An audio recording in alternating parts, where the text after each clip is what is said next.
Hello students, class 10th प्रश्नावली 8.1 में आपका बहुत बहुत स्वागत है।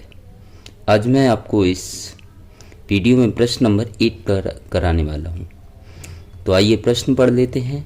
यदि 3 cot a बराबर 4 तो जांच कीजिए कि 1 minus ten square a upon 1 plus ten square a equal to cos square a minus sine square a. तो आइए सबसे पहले लिख लेते हैं जो आपको दिया गया है। 3 cot a इक्वल टू 4।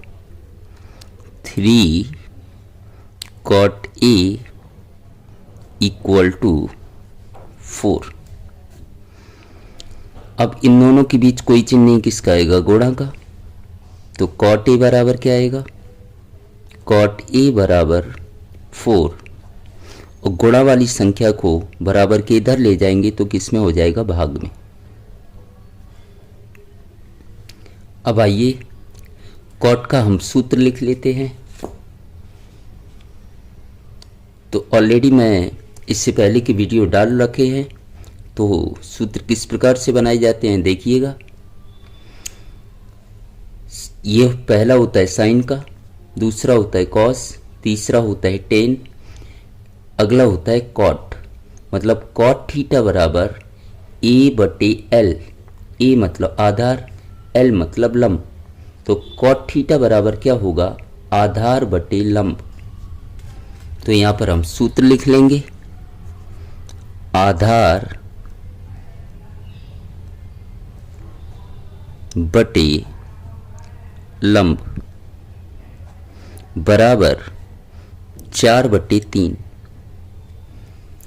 इस प्रकार के प्रश्नों के लिए आपको समकोण त्रिभुज की मदद लेनी है। तो आइए हम चित्र से समझ लेते हैं।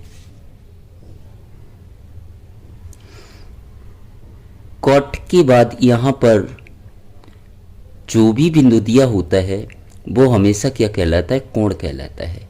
मतलब ए क्या होगा? कोण होगा। तो यहां पर मैंने एक समकोण त्रिभुज बनाया। समकोण त्रिभुज क्या होता है? जिसमें एक कोण 90 अंश का होता है। तो यहाँ पर ये जो रेखा दी गई है सीधी रेखा है, और सीधी रेखा हमेशा कितने का कोण बनाती है? 90 अंश का। तो 90 अंश का यहाँ पर क्या हो जाता है? कोण। और ध्यान रखिएगा 90 अंश के सामने की भुजा हमेशा क्या कहलाती है? कर्ण कहलाती है।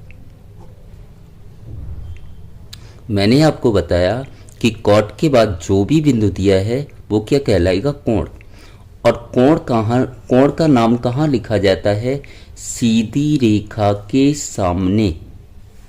कोण का नाम कहाँ लिखेंगे? सीधी रेखा के सामने। मतलब ये वाला बिंदु क्या हो जाएगा? ए। इसका नाम आप कुछ भी दे सकते हैं, बी दे सकते हैं या सी दे सकते हैं। मैं इसका नाम ले लेता हूँ बी और इसका ले लेता हूँ सी। तो यहां पर आपको कोण क्या दिया है? ए। अब ये चीज बहुत बारीकी से समझिएगा। जो कोण आपको दिया होता है, यहां पर आपको कोण क्या दिया है? ए।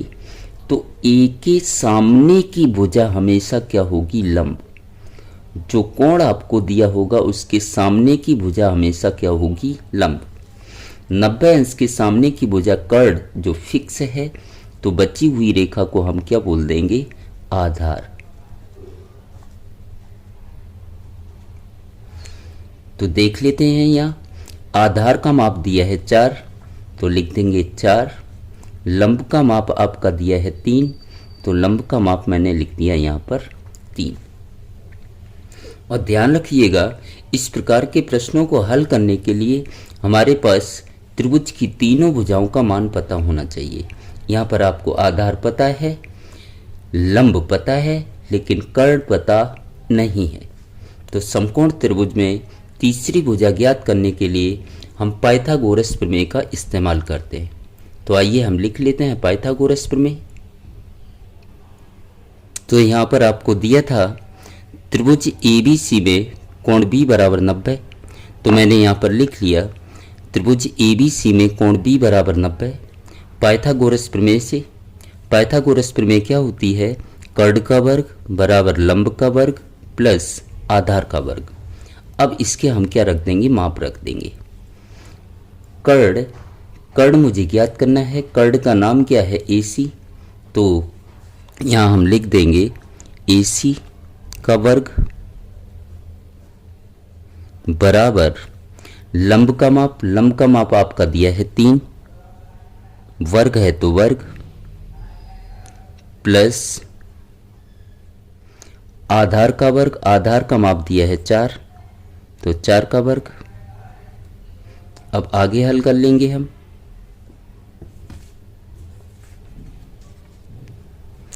AC का स्क्वायर बराबर 3 का वर्ग हल करेंगे हम, तो 3 का 2 बार गुणा कर देंगे, 3 गुणा 3 कितना हो जाएगा 9, प्लस इसी प्रकार से 4 का वर्ग करेंगे तो 4 गुणा 4 कितना हो जाएगा 16,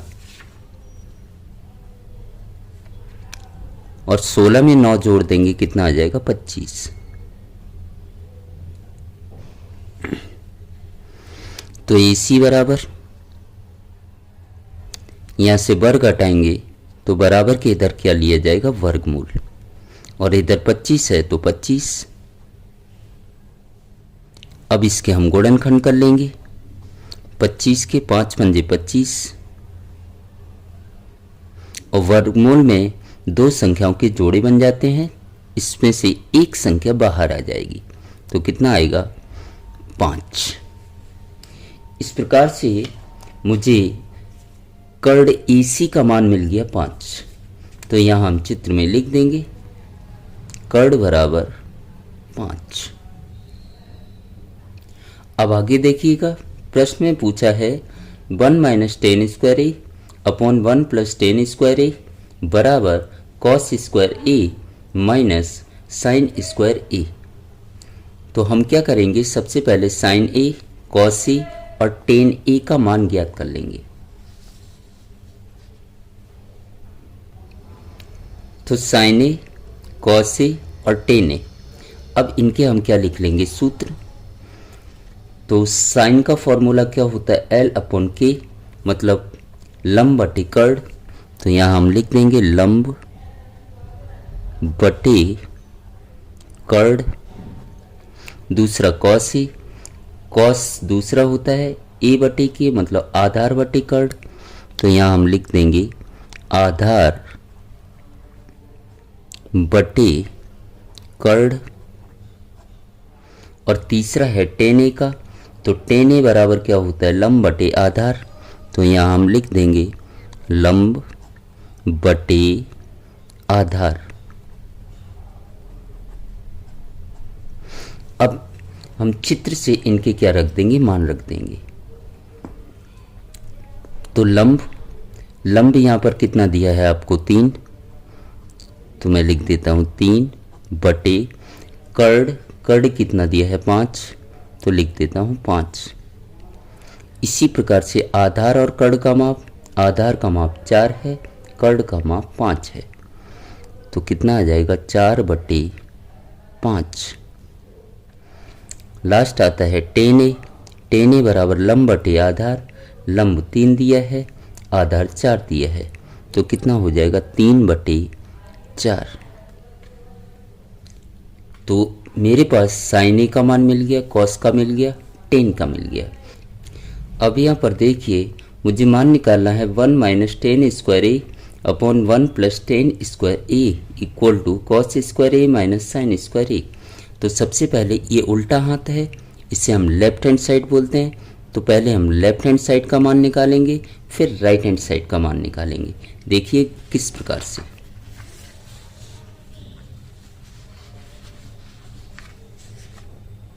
तो मैंने लेफ्ट हैंड साइड यहाँ पर लिख ली 1 minus ten square a upon 1 plus ten square ए।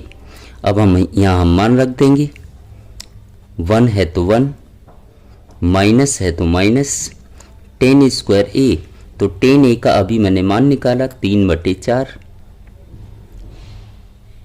वर्ग है तो क्या कर देंगे वर्ग बटे 1 प्लस टेन ए का मान रख देंगे 3 बटे 4, और वर्ग है तो क्या आएगा वर्ग बराबर 1 है तो 1 माइनस 3 का 2 बार गुणा करेंगे, 3 तिया 9, गलती से भी आप 3 दूनी 6 मत कर देना, बटे 4 की घात 2, तो 4 का 2 बार गुणा करेंगे, 4 चौकू 16, बटे 1 प्लस 3 का वर्ग 9 और 4 का वर्ग 16।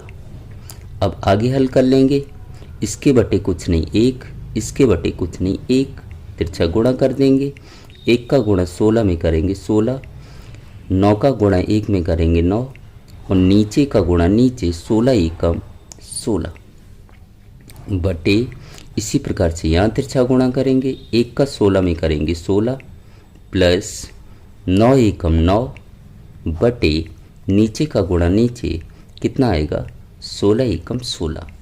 अब आगे हल कर लेते हैं हम।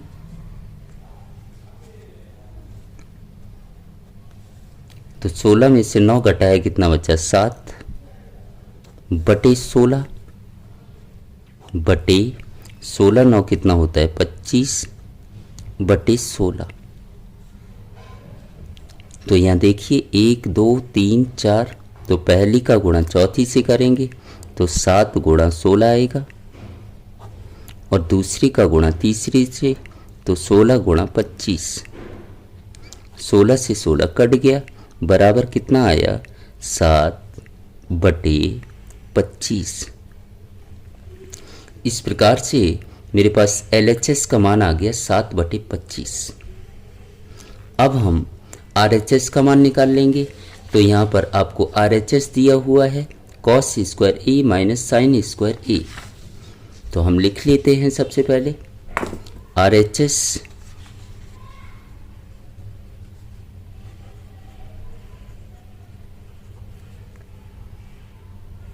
बराबर cos square a minus sine square a. तो cos की जगह cos का मान रख देंगे, अभी हमने निकाले थे। cos का मान निकाला था मैंने 4 बटे 5 और साइन का मान मैंने निकाला था 3 बटे 5। तो cos का मान यहाँ पर आपको दिया है 4 बटे 5, वर्ग है तो वर्ग कर देंगे, माइनस है तो माइनस, साइन ए का मान आया था 3 बटे 5।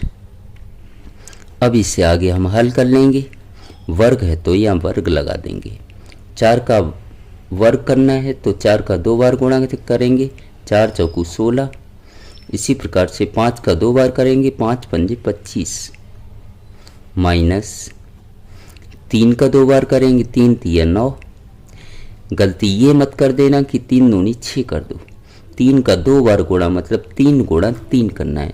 क्या करना है 3 गुणा 3 कितना आएगा 9। 5 का वर्ग करेंगे, 5 का 2 बार, 5 पंजे 25 बराबर। अब यहाँ बटे में संख्याएं समान है तो कितने बार लिखेंगे 1 बार, और ऊपर जैसे का तैसा 16 माइनस 9। तो 16 में से 9 घटाएंगे कितना आएगा 7 बटे 25 ऐसे का तैसा। यहाँ से हमें RHS का मान भी मिल गया 7 बटे 25। देखिएगा LHS का मान भी 7 बटे 25 आया था और RHS का मान भी कितना आया 7 बटे 25। तो हम कह सकते हैं कि LHS बराबर RHS, और यही मुझे जांच करनी थी कि ये इसके बराबर है या नहीं। तो हम बोल सकते हैं ये इसके कैसा है बराबर है। तो उम्मीद करता हूँ आपको मेरा यह प्रश्न समझ आया होगा, और इसी प्रकार के अन्य वीडियो आप देखना चाहते हो तो उसका लिंक मैं आपको डिस्क्रिप्शन में दे दूँगा, तो आप वहाँ पर जाइए और देख लीजिएगा सारे के सारे प्रश्न, या हमारे चैनल पर जाकर प्लेलिस्ट में किसी भी चैप्टर के वीडियो देख सकते हैं।